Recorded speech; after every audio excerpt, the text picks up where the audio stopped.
30/9/2025 ஒரு மண்டல கால மகா கந்தசஷ்டி விரதத்தின் 21வது நாள்.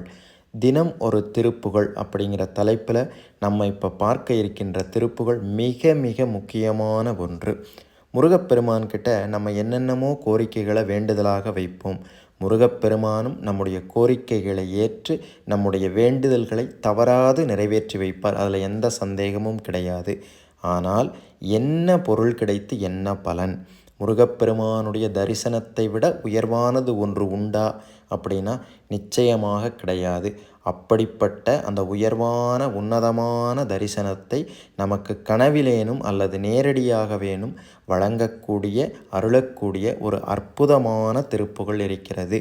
அது என்ன திருப்புகழ் அப்படின்னா, அதல சேடனார் ஆட அகிலமேரு மீதாட அபினகாளி தானாட அவளோடு அன்று அதிரவீசி வாது ஆடும் விடையில் ஏறுவார் ஆட அருகுபூத வேதாளம் அவை ஆட மதுரவாணி தான் ஆட மலரில் வேதனார் ஆட மருவுவான் உளோர் ஆட மதி ஆட வனச மாமியார் ஆட நெடிய மாமனார் ஆட மயிலும் ஆடி நீ ஆடி வரவேணும் கதை விடாத தோள் வீமன் எதிர்கொள் வாளியால் நீடு கருதலார்கள் மாசேனை பொடியாக கதறு காலி போய் மீள விசயன் ஏறு தேர் மீது கனகவேத கோடு ஊதி அலைமோதும் உததி மீதிலே சாயும் உலகம் மூடு சீர்பாத உவனம் ஊர்தி மாமாயன் மருகோனே உதயதாம மார்பான பிரபுடதேவ மாராஜன்